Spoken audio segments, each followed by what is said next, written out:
This is Dave Wilson on the track, and I've got the immense pleasure of welcoming Nicol Rösler. Is that correct? Is that the way I've said it, Nicol? It's Nicol Rösler alias Nicol Rose, because there's like the two types of personality, Rösler, and then there's the Rose, obviously. I love it. I love it. And we'll talk about the two personalities in a moment. But as people can hear, you're from Germany, and I think you currently live in Düsseldorf. Is that correct? That's correct, yeah. Absolutely. So if somebody was to meet you, and I know that you made a big impression on me, but if somebody was to meet you for the first time, how would you describe yourself? I think people would think I'm a very extravagant person, very extroverted, but then they would get to know me and they would see that there's a lot of internal thinking and intrinsic behind, you know, so it's like a little bit. It might in the beginning seem like polarizing, but if you understand the complete Gesamtkunstwerk, it will be one.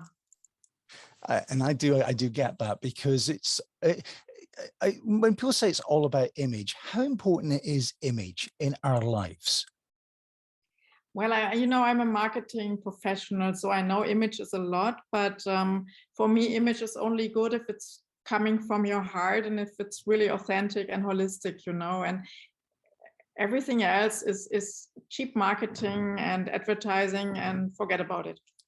So that's a really good point you make. I mean, how do you make it not cheap when it comes to image and about projecting yourself?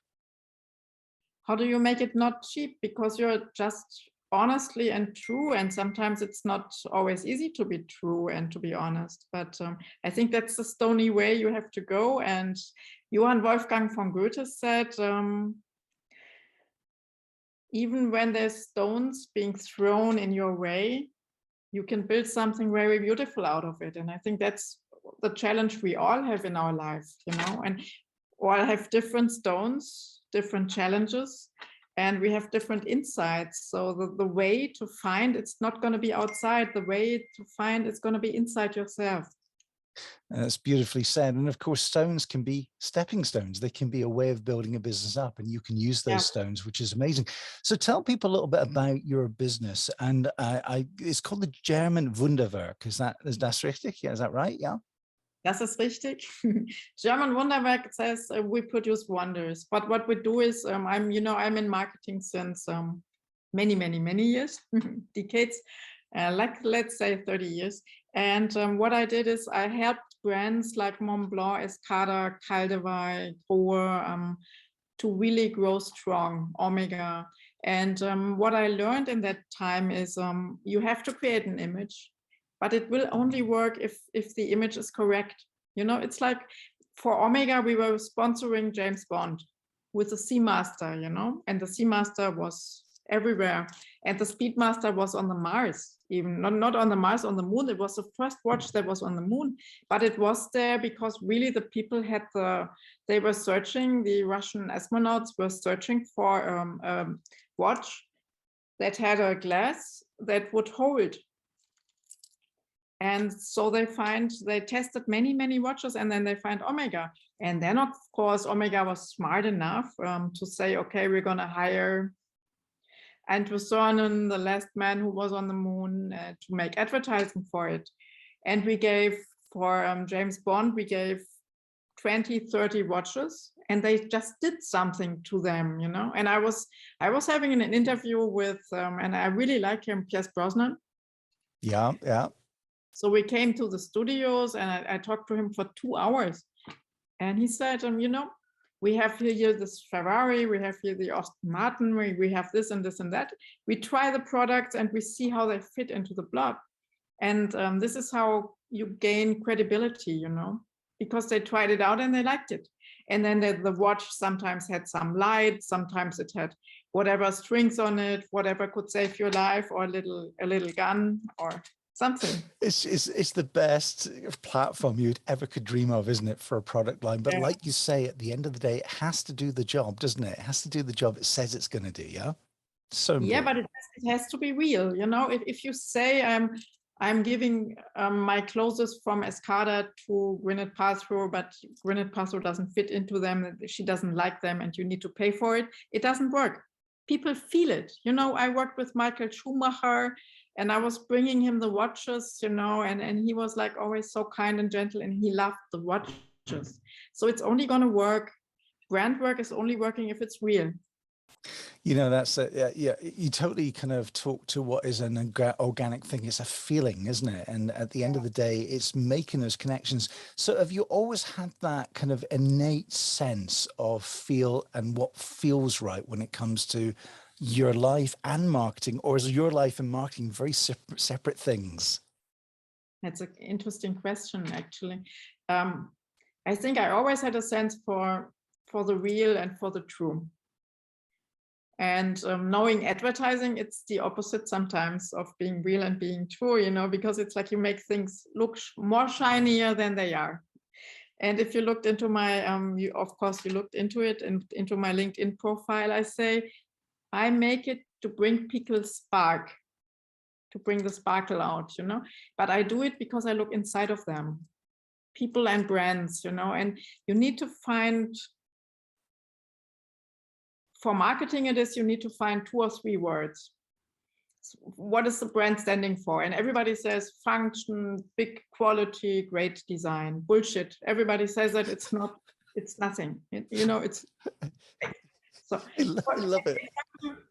For Caldaway, you know, Caldaway was a very boring bathtub brand, you know, and a sanitary business. Super male oriented and not sexy men, but really like salespeople trying to sell bathtubs, producing 6,000 bathtubs a day. So then they hired me after seeing what I did for Montblanc, for Escada, for all these luxury brands.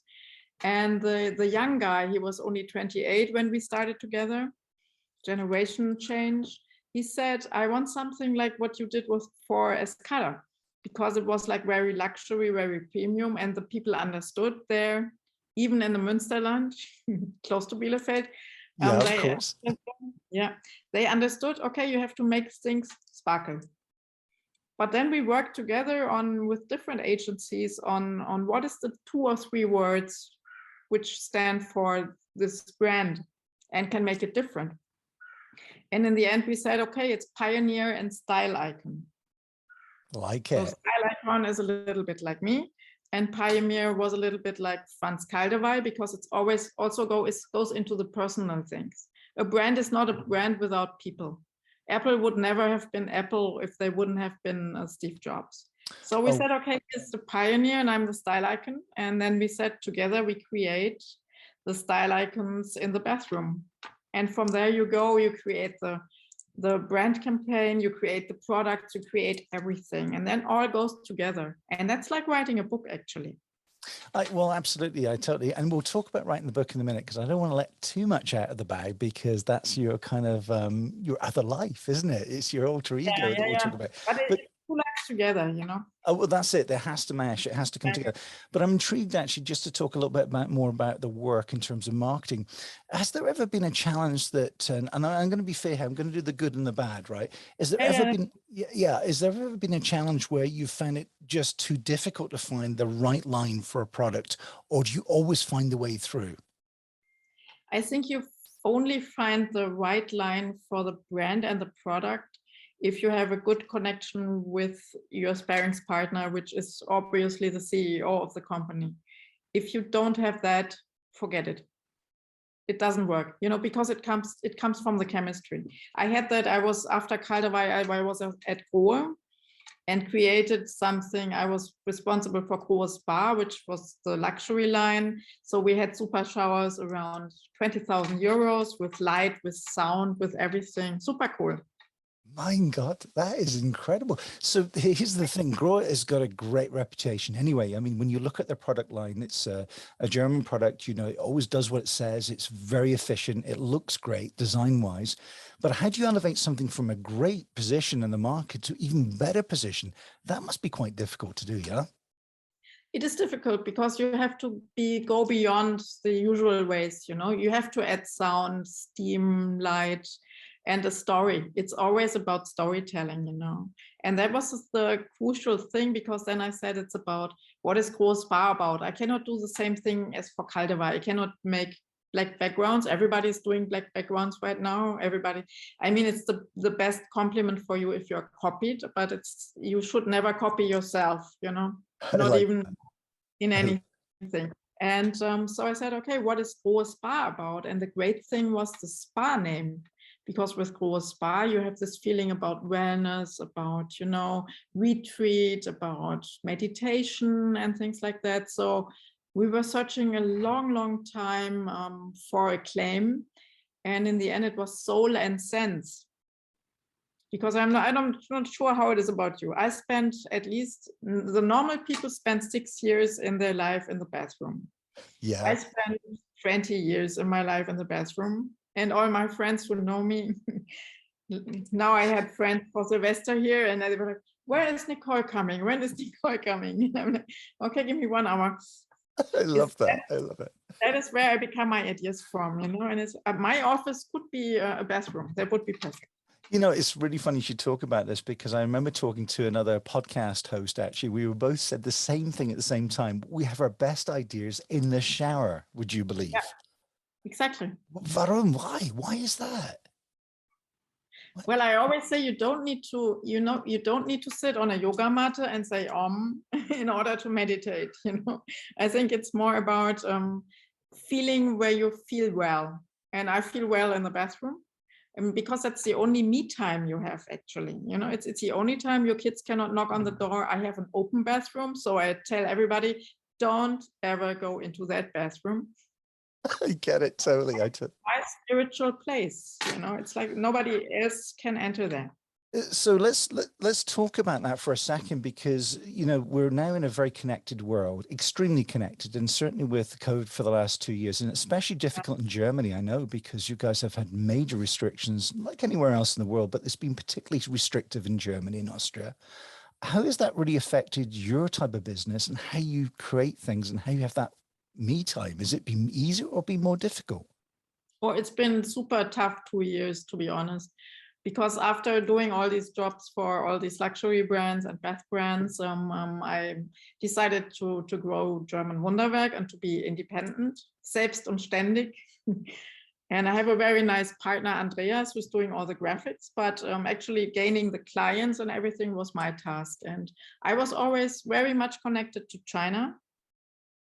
So I was traveling a lot to China, and I actually on the first in 2016, a couple of years ago, I got a call from a former colleague from Caldewey, and he said, Nicole, I have a job for you. You need to go to China tomorrow. Oh my. What did you feel? How did you feel about that? Excited. I felt it was like, you know, it was like a stepstone. Absolutely, so yeah. I was talking then to the China people, and they were looking for flights, and I didn't know EHITAT, the airline even, and I didn't know where I'm going, and I only knew I knew to do something. So I went there, and then I had strange talks, and I really went into this Chinese culture. They invited me for lunch, they invited me for dinner, and then we were talking business, and they wanted me to do an exhibition, like a German pavilion, for an already existing exhibition, which was called Home and Appliances Furniture Dingsdabums in Nanjing, which was the former hometown in China in the Ming Dynasty. So they said, okay, we want you to do, and it was January. In August, we want you to do like a fair, like a luxury fair, luxury furniture, bathrooms, kitchens, blah, blah, blah. And you need to bring us all the clients from Germany. And I'm like, no, this is not possible, because, you know, the brands, they are doing their budgets end of the year before, you know, and I'm like, how am I supposed to do that? No idea. But I knew that was my chance, and I had to take it. Oh, wow. So you managed to do it? Yes, we had 30 brands.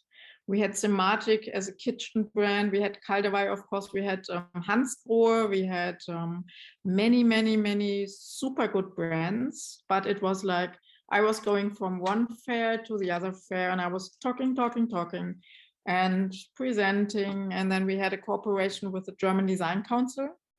And the good thing is they own most of the brands are members of the German Design Council. So we did a huge event, and we even had the government from Nanjing coming over to Frankfurt for an event in the Messe Tower. And yes, somehow it worked out. I mean, they were cubes of people standing to buy a bathtub or to buy a shower head or to buy a kitchen of 50,000 euros.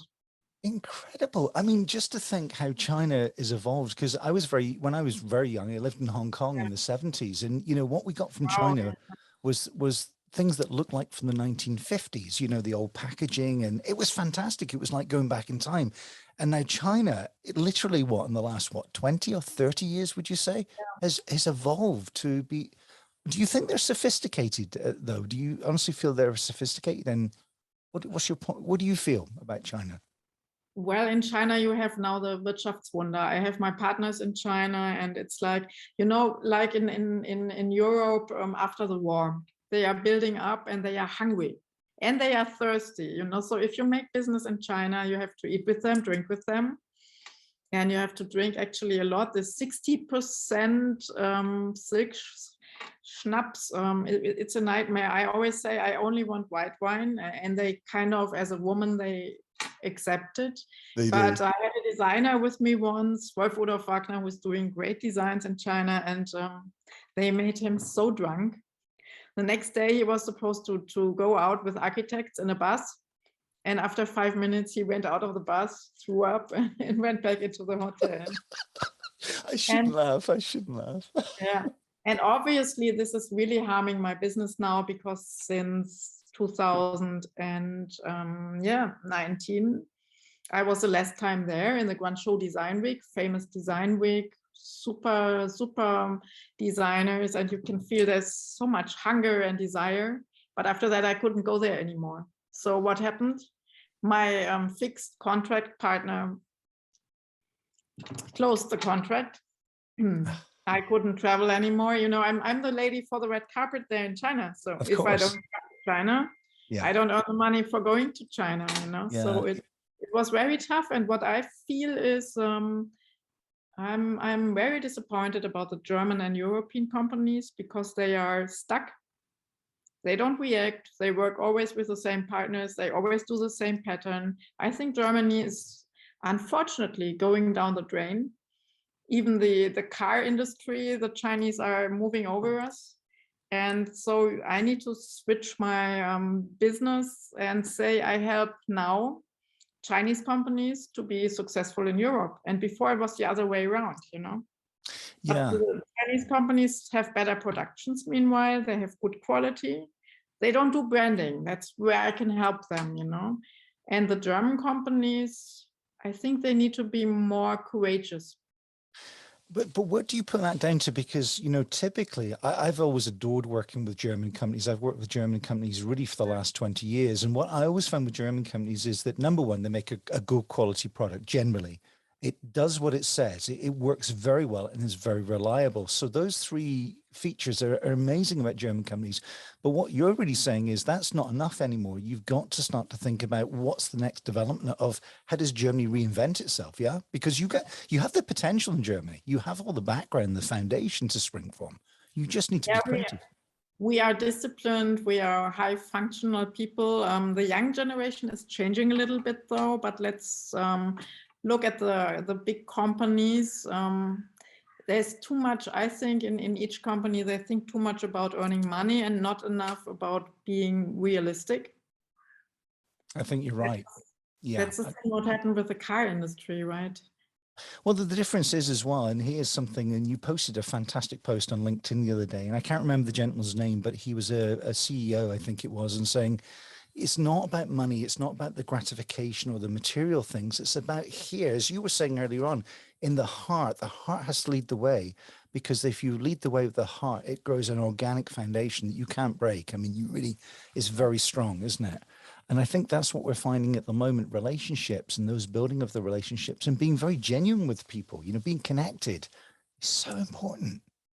So important. It's a most important thing. It's a secret to success for me in a relationship, in a business partner relationship, in a company. Whatever you do is you have to be clear. And I think some people sell their heart for money. I mean, and then you can feel it in the company. And I know many, there's a good German book. I'm not sure if you read about it. It's called Nieten in Nagelstreifen. No, I haven't read it, but tell me about it. That's like suckers in nice suits.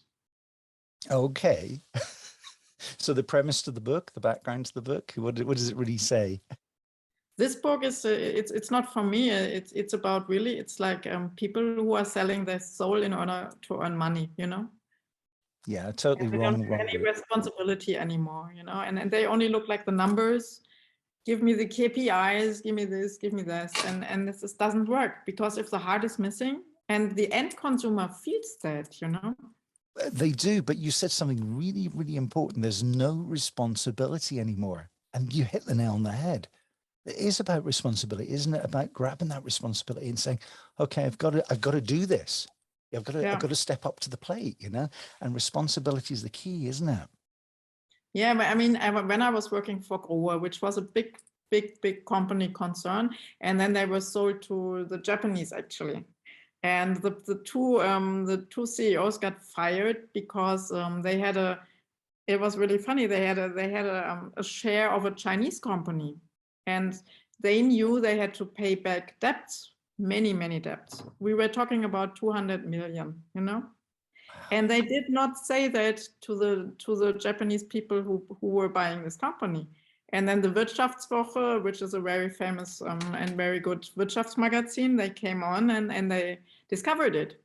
Oh my. And afterwards, okay, the two heads were fired, but you know, they only thought about getting richer, faster, quicker, more money.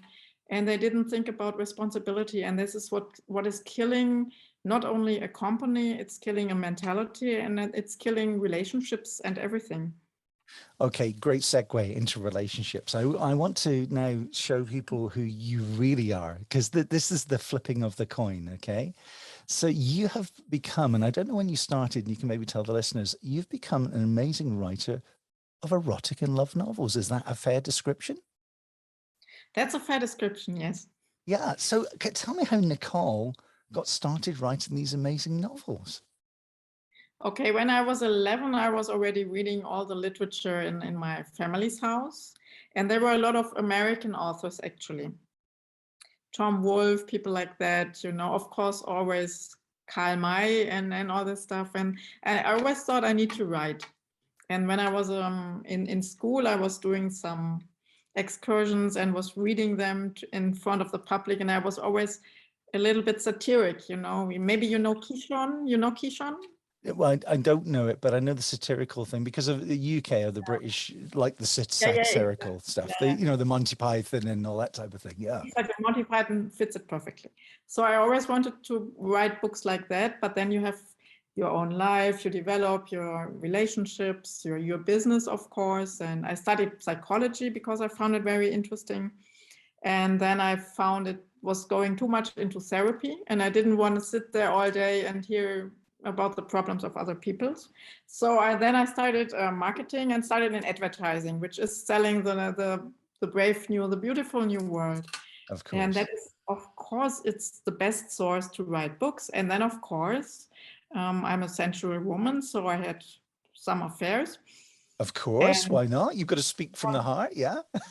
Some good ones, some bad ones. One very terrible one, which almost killed me and threw away all I had, actually, after my first husband died of cancer, and the second husband was a wannabe rock star, and he was hitting women, and he forced me to go to Miami with him and to spend everything there. But I believed in him, you know, and it was good.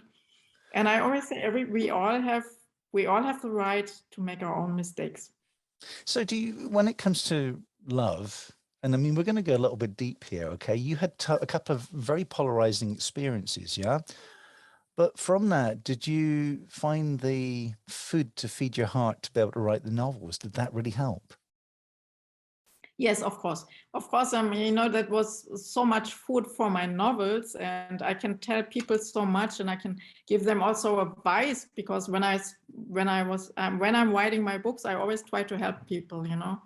now it also goes into things like going very deep into transgender things, and that my former husband, my former friend, my last boyfriend was not a boyfriend, man friend.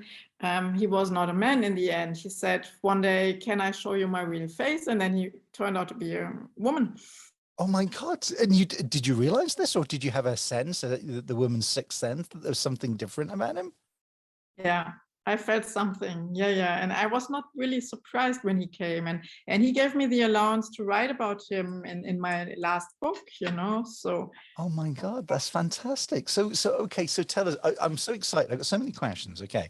So how do you go about writing an erotic novel to start with? If somebody has it in them that they've always been a writer or wanted to be a writer, how do you start an erotic novel? It's really, really difficult. I was in that job at Kaldewey, and I was coming back from Miami, almost being killed by that wannabe rock star. And I started with zero, ground zero, really. And I started with Kaldewey, and I was working in Aalen in Westfalen, which is the most ugliest place you could probably imagine.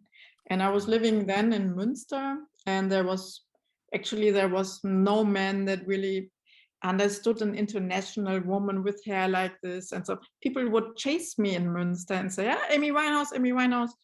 And I was like, I was really, really having a bad time. I was just focusing on work. And on the weekends, I was alone and I was starting to write. And the first line I ever wrote was actually in Sicily. Wow. Because I love Sicily. It's like the place of my soul, So I came to Sicily, and there I was sitting at the marketplace, Plaza Umberto, and there came another bad guy, long locks, and he was like, another rock star. Yeah. I was here, with my little book and my fountain pen from Mont Blanc, and he was, "What kind of opera of love do you write? I want to be part of it." And I said, "No, I'm writing. I don't want you to be part of my opera of life." So I was just only in my vacation, and on the weekends I was writing. And of course I had this history with this man that didn't. So the first book is called Das Liebesversprechen, The Promise of Love. It also already exists in English. Oh yes, I noticed that actually. It's available on Amazon, isn't it? Yeah, I noticed. Yeah. And the last book is called Das Liebesverbrechen, so the love crime. And it's 6 books. It's all about how a wonderful love affair changes into something really, really, really bad and almost kills you. So it's really speaking from life, yeah? Yeah, sure. I think, even your fantasy is autobiographic. I think it is, because we don't realize how powerful the brain is and where those memories get put in our body, because it's not just in the brain, apparently. It's everywhere in the body. It's stored, all the memories. But here's the thing. Why is love so complicated? Why can't it be simpler? It's a good question. I tried to answer this today, actually, in a mail to my now lover, and he's so much older again than me. My first husband was 28 years older, and he's now 24 years older. And I have this mannfraublog.de where I try to answer these questions. And I think I'm one of these people, I have to live it through, to answer it. And I'm like, I think a love that is not crazy is not a love. But then we have all these, we have the brain and we have the heart. And the brain often also says, no, don't do this, this doesn't fit, but the heart fits in a way, So I think it's about listening to your heart more or less. And I think then it can still go wrong if the brain is neglected. I agree. Yeah. Well, yeah, because they often associate the kind of love and being in love like a cash register, a till. So you go cha-ching and you take money out of the cash register. But at the same time, to feed it, you have to put money back into the cash register. It's very important, isn't it? So there's the brain side and there's the heart side. But why do we put ourselves into dangerous situations when it comes to love? I think because what we really do is we search for a soul partner, Everybody needs a soul partner.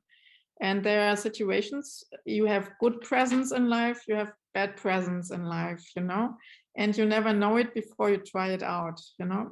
Before you open a present, you don't know what is inside. I love that analogy. It's so good. So it's like being on Christmas Day. If you like surprises, love is going to be great because it's amazing what you can discover. But you have to be adventurous in love, don't you? To get to the end somewhere, yeah? I think you have to be adventurous. And then there's a very beautiful poem. It's from Erich Fried, and it's called Es ist, was es ist, sagt die Liebe. Es Okay. ist Wahnsinn, sagt der Verstand. Es ist Unsinn, sagt die Angst. Es ist, was es ist, sagt die Liebe. Und so geht das weiter. Und ich glaube, man muss sich auch, gibt ein anderes wunderschönes Gedicht, über die Löcher, in die man auch reinfallen muss, um zu lernen, warum man in ihnen war, um wieder rauszukommen. Und am Ende geht man dann vielleicht eine andere Straße, wo weniger Löcher sind. Aber ich glaube, jeder Mensch, der einem auf dem Weg geschenkt wird oder vorbeigesandt wird, der hat irgendwie eine Bedeutung in unserem Leben. Und vielleicht ist es unsere Aufgabe, das einfach rauszufinden. Oh, my German is not that good. You're going to have to translate all that. Yeah. So what I'm saying is, each person that has been sent to you, I don't believe in random. You know, I don't believe in that. Really? Now that's interesting because random is quite exciting though. I mean, that's the point, you know, like this random meet, but you think that maybe we are predestined to have that interlinking going on already. Yeah? I think so, because have you ever had that feeling? Of course, I'm sure you did. You meet somebody and you know him. Absolutely. It's deja vu. I've been here before. I know what the next question is going to be. I know what the next answer is going to be. And that's the weirdest thing. But the only time I ever really get that is when I'm most relaxed and when I'm relaxed in my soul and in my heart. When you're open, when your heart is open and your soul is open. Yeah? And I think then you meet people you are supposed to meet in a way, and they might not be good for you. In you know, if you look at it at a rational looking, you know, but they might be good for you because you learn. And this really, really bad man who almost killed me and took all my money and all my heart and even my music, and I love my music. I had only one CD left because he took everything. But he said, I'm only, and I don't know how to say this in English, but I can look it up. I was only the Erfüllungsgehilfe. I was the helper of your destiny. Yes, he was facilitating a part of your life. But here's the thing. This is what I want to just ask you about, because you clearly go into the psychology when you write the books as well. Is love more about not the feeling, but the power that some people want out of the domination of somebody, or be able to direct somebody along their path that they think they should be going along? Does that come into it? Well, you know, you have these people that manipulate and they want to have might over you, of course, yeah. But that's not love. Actually, love is, if you, for me, love is not even the sexual thing. For me, love is if you are together with somebody and you really, really feel comfortable and nice, and you like to fall asleep with each other and wake up in the morning with each other. That's the main thing, actually. Yeah, I think you're right there, because the physical sex and what have you, that can be really good if that ingredient you just talked about is there, because it's very complementary. If you go from the sexual and physical angle, then the bit that feeling together doesn't always come, does it? It can be very separate, you know. And people think sometimes sex is love, but it isn't. No way.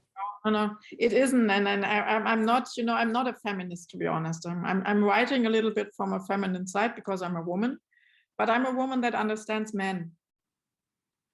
And I love that. I have a lot of empathy for men, and I always, you know, all this Me Too discussion and so, you know, no woman is really forced, or some women are really forced to do something, but not the main. And, you know, when I hear it in the radio and see Mr. Big is now harmed of doing something, you know, and it's like the new series is out, of course the women come out and they say something. And it's like I was living in America for 3 years, And if you are in an elevator and even somebody says, hey, you have a nice dress or something, she's going to the court and says it's sexual harassment. And so okay, and I know we're going to a controversial area, but I know that you don't shy away from controversy, nor do I. I like to talk about those subjects because I think it promotes understanding.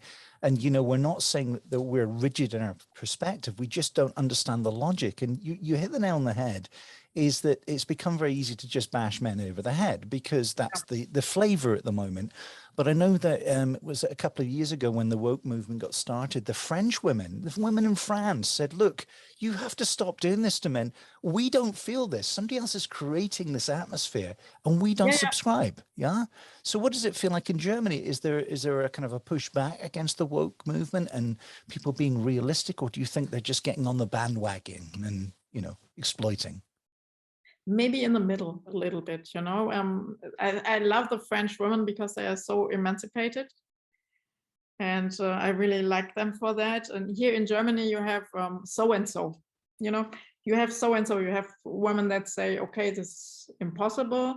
But I think the more intellectual the women are, you know, the more they understand, you know, the more successful they are, you know. Even you get into these situations, David. It is like that, you know. Of course. You have meetings and you see the man wants something from you, but it's always your decision. Do you want to take it or do you want to not take it?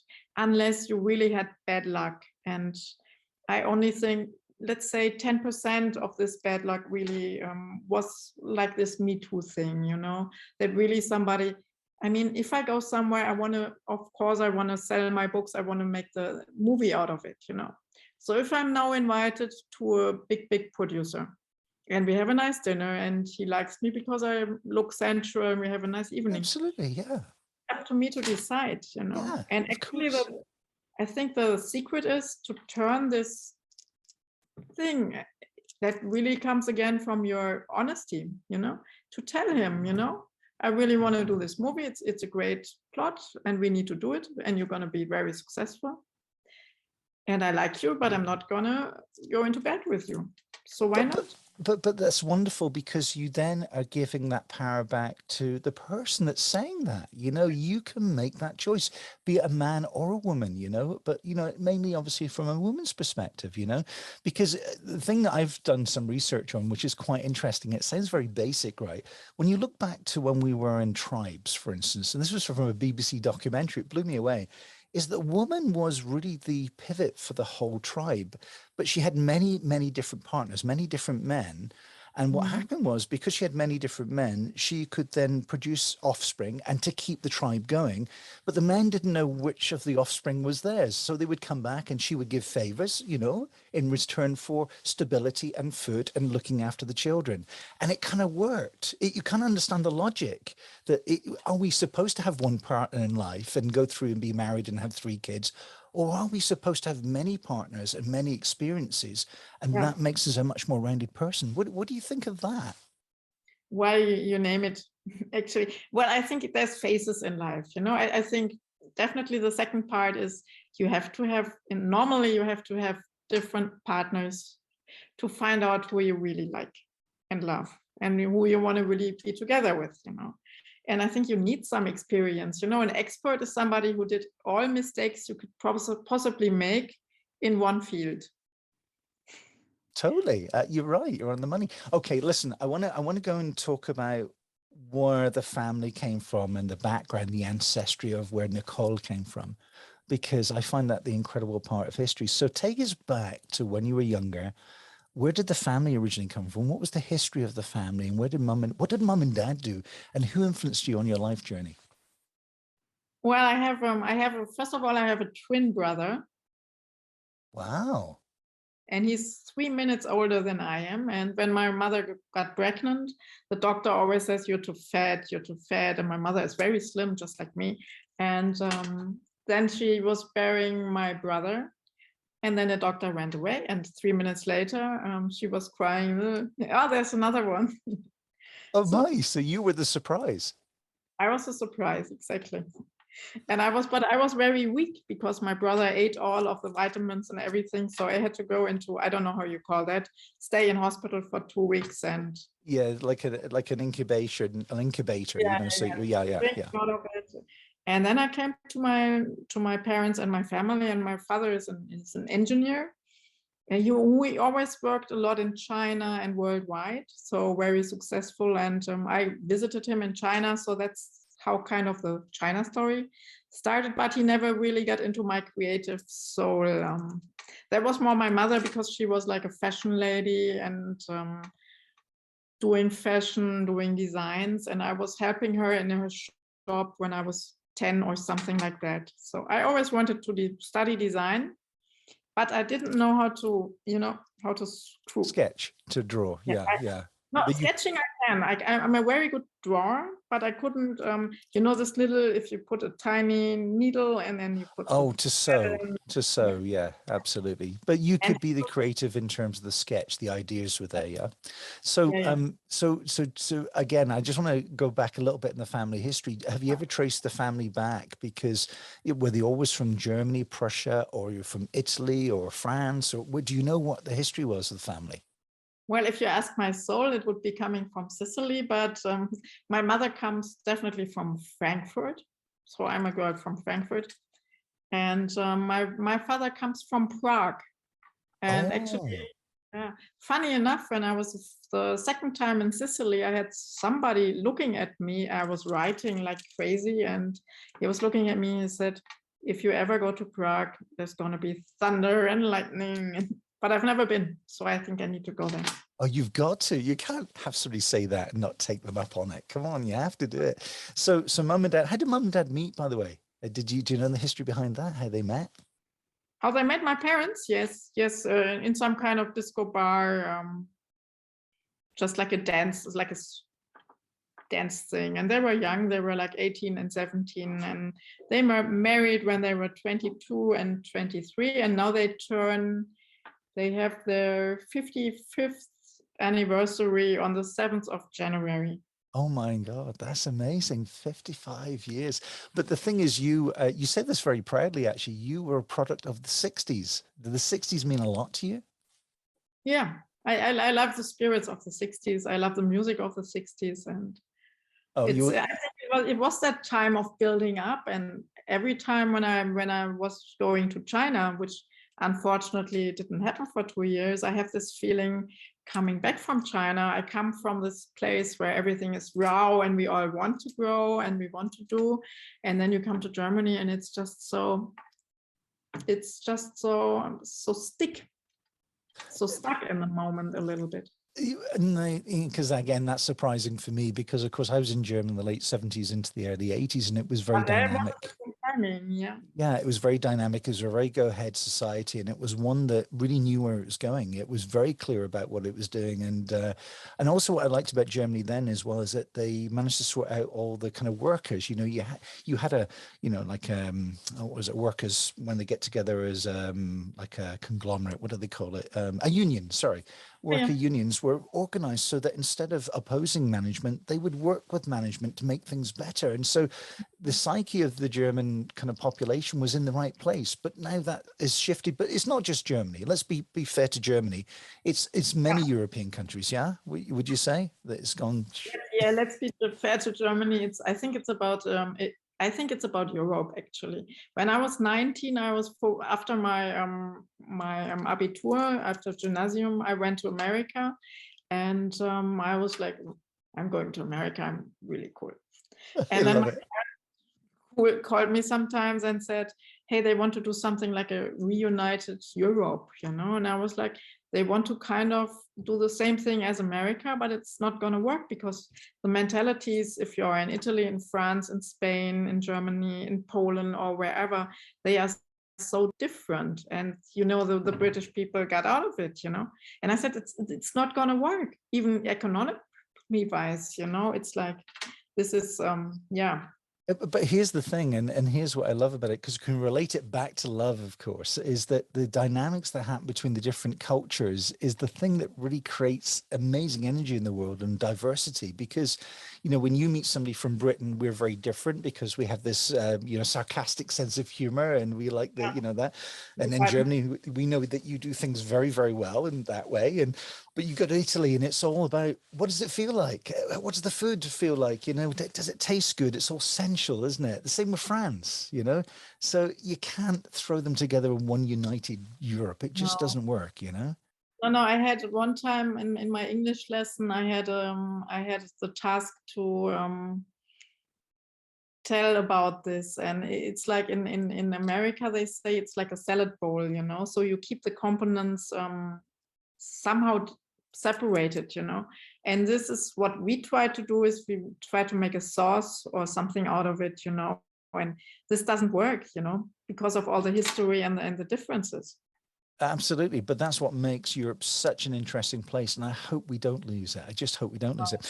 Okay, well, let's very nicely come back to business. So what, if you look at the crystal ball for Nicol, where do you think you might be going in the next 2 or 3 years? Can you look ahead and say, okay, COVID aside, what's in your heart? Where do you want to go? Yeah, I want to be, of course, be more pushing Chinese brands into Europe, because they are getting better and better. We need to be careful that they don't sell out Germany. So that's also why I want to have German brands becoming very, very, very successful in China. I have a contract, for example, with Alessi, which is a super nice design agency and design company, and with a lot of humor, you know. So I want to bring them more into America even, and into China. And I want to bring Chinese brands into not only into Germany, into Europe. So normally in April, we would have the Salone del Mobile, which is the big furniture fair. And I want to bring 5 Chinese brands there, if it happens. We don't know if it happens yet. Nobody knows. We just don't know. But the thing about it is that what you really bring to the table for Chinese brands is that they're a little bit like Germany was after the war. They really got their industry together. They really looked at quality, and they looked at performance and about reliability. So they're getting that right.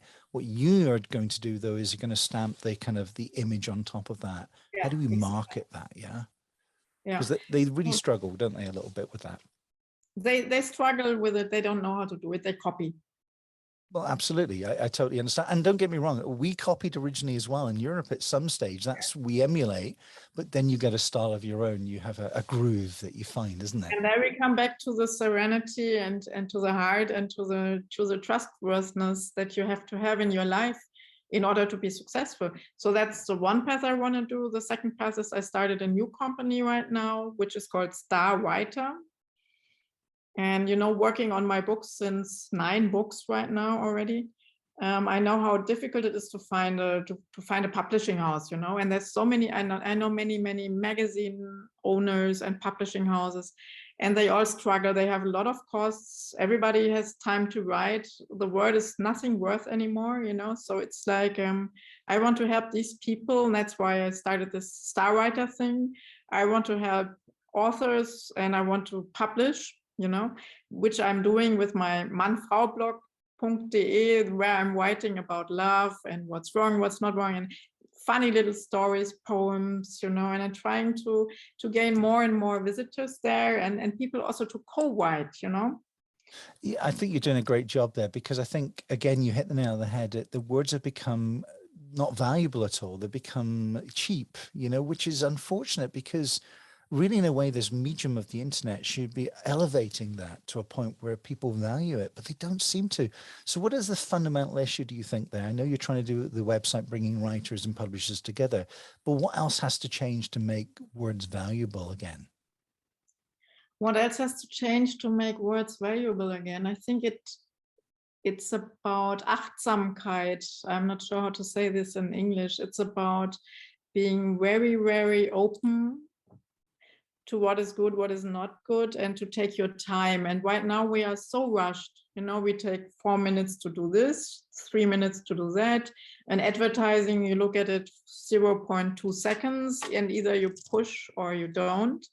And what we need to do is we need to be more, we need to be better in communication, which is what I'm helping, because I can bring you a company and say, you stand for this and that, you know, for Soul and Sense, or for Pioneer and Style Icon, or for Mom Law, I created luxury products crafted by the mind, because it's all about writing and the intellect.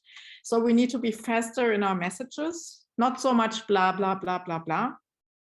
But we need to also, on the other side, we need to be more, have more attention about what we read and how we read it. And if I look, I'm not even through my mails yet, and I've only checked them on Friday. And then we had, of course, Sylvester and New Year. I still have 500 emails to check, you know, it's like. But there's the thing, you've just hit the nail on the head, that we need to use technology like AI, artificial intelligence, or something to help us filter that, because there's just so much that we're not seeing anymore. And because we're not seeing it, and it's a little bit like the wall of sound with Phil Spector in the 60s. Although it was great, although it was great, it was too much sometimes. Sometimes it's better to just have it distilled and have the single notes come through, or just the voice or something. Yeah. So how do we do that? How do we do it, Nicole? I try to do it with I have a Denker dialogue, and I started this when Corona started. And I was on the way back from Frankfurt, and we were invited to a huge party here, me together with my business partner friend, Susanne. And it was in Frankfurt, and I was, they were inviting, and they had Zusagen of 600 people, and then there came 100 people. Wow. And on the way back, that was in April 2 years ago. And then I went back in the train. I wanted to see my parents, which live in Frankfurt. And my parents invited me out, because they said, no, it's too dangerous, Corona, and blah, blah, blah. And I was sitting there in the Speisewagen, you know, in the eating area, in the restaurant. Yeah. And I was making a photo of the long train, and I was the only one sitting in that train.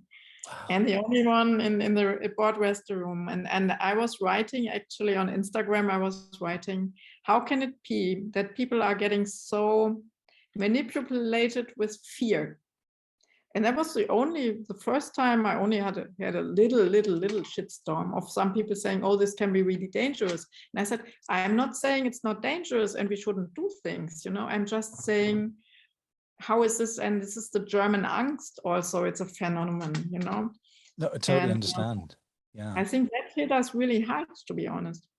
Well, and here's the thing, I've got some great German friends here in Canada, and they feel exactly the same as you, that they feel that there's some misinformation, this fear has been generated, and we're not sure why it's been generated. Is it because people can make lots of money out of it? You know, like remember you were saying it's moving to the brain rather than the heart. But of course, if it's to the brain and you want to make money and you want to use people, it peters out eventually. It eventually does not work because the heart is not in it. So I think you were very, very brave to say that way back then, a couple of years ago, but you still say it now, and you must say it through your writing as well, yeah? Yeah, I still say it, and then I started the Denker dialogue, which is a thinker dialogue, you know, and I put together my good network of people who are all in the same spirit, you know, and there was like 50 people, let's say, and I said, okay, we need to do something. And I had this friend I had the party with, Susanne, and I said, we need to do something, and we need to do like a monthly. First off, in the beginning, we started every second week, and then we said, okay, we need to get the speakers. I mean, exactly what are you doing? It's like a lot of work. I know that. Of course it is, but you know what? My heart's in it, my passion's in it, and I love it. I love it because I get to meet people like you, right? And the thing is, in my wildest dreams, even though I lived in Germany, I would never get to meet somebody like yourself, you know, who has that influence in the world. And so you're very gracious by virtue of the fact that you accepted my invitation. So why did you accept the invitation? I'm intrigued. That's a good question, actually. I was looking into the mail again, and something was triggering me. And it was just like, first of all, I like to speak internationally, you know, and then I had the feeling there's something. It wasn't in the words, really. It wasn't, I don't think, but there was something, and I was looking this morning, and Susanne just left, and we said we're going to work on the Denker dialogue, which we didn't. So the theme plan 2022, we're going to decide tomorrow. And I have friends there. I was cooking all the time, and now I had my kitchen full of things to clean up and things. And then I was looking at it and was, oh, I have this call. And I was thinking, and I was looking at your blog, and I said, yeah, that's actually it. I think we have the same chemistry in a way, you know, and the same thinking.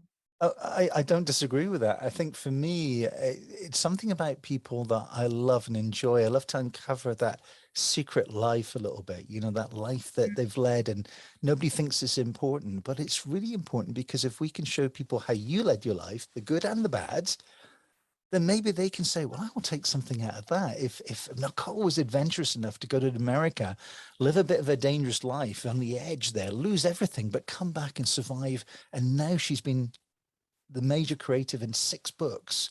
Well, how did she do that? Where did she get that strength? Where did she get the passion? You know, that's what we're looking for, isn't it?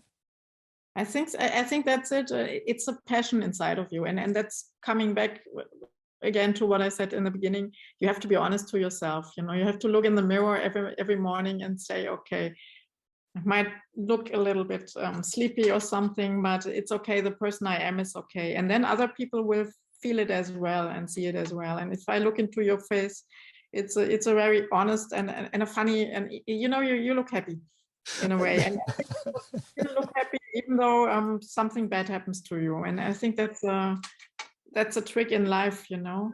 Always smile. You are such a psychologist. It's funny, and this has been a tough 2 years for me as well. But this is why I started the podcast, because I thought, you know, what legacy am I going to leave this world? You know, what am I going to leave my children to learn from, you know, to say, well, dad made the mistakes. It's okay if dad made the mistakes. We can do it as well and experience it. But I think you're right. You know, I've always been somebody who smiles a lot. I'm somebody who's always seen the positive in things. But this last 2 years, I don't know about you, I've felt very negative about things, because I've felt very, very pushed down. And so this is my breaking free, you know, the Freddie Mercury one, I want to break free.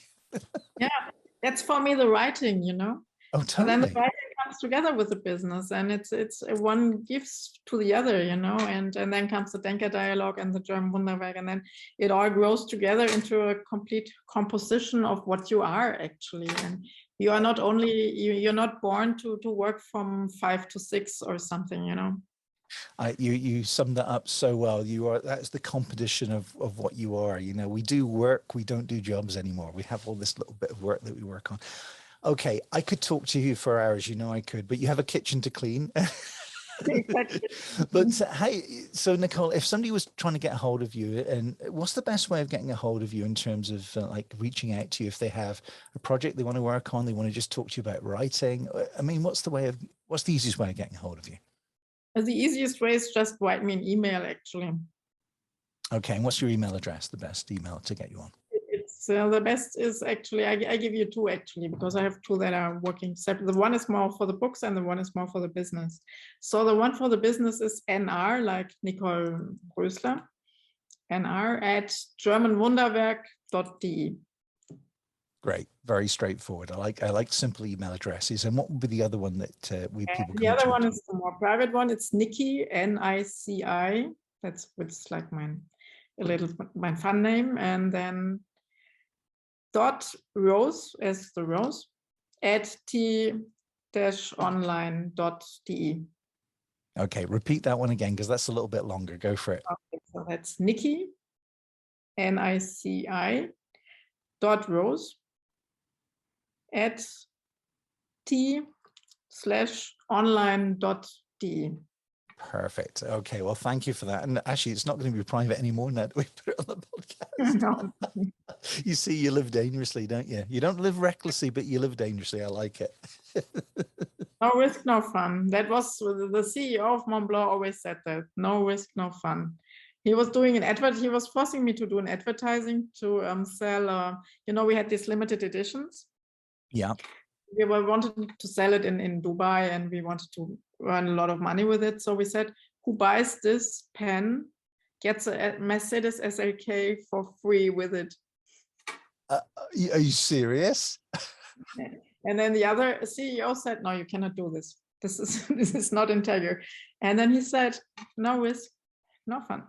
Exactly. Well, the thing is, I always say, let's try it. Let's see what happens. You know, you never know what you get out of it. It's like this meeting with us. You know, this the new year, start something new and see what happens and see where it goes. It's so important. So important. Yeah.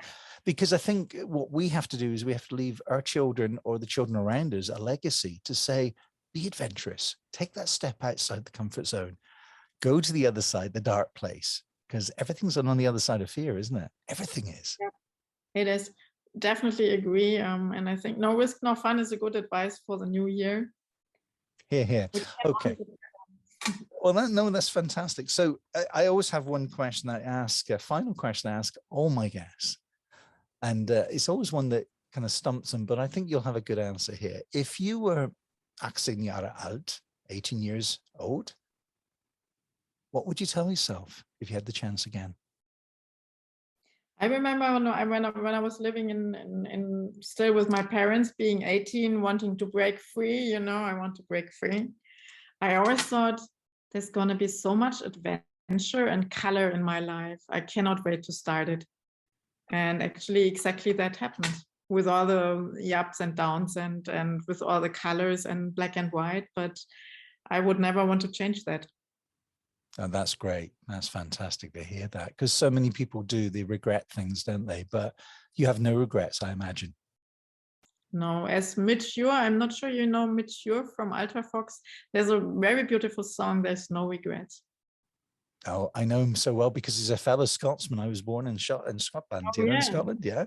And so I know him so well. And of course, when I was in Germany in the 80s or the late 70s, early 80s, Ultravox was at the top of the charts, Vienna. Yeah. It was Vienna, so good. Vienna. Yeah. Well, Nicol, I want to say Dankeschön, and thank you so much for coming on board with On Another Track. It's been a real pleasure, and you're the first of 2022, so that's great. Well, thank you for inviting me. It was great fun, and I look forward to hear from you. Okay, fantastic. And all I have to say is tschüss. Tschüss. Buonasera.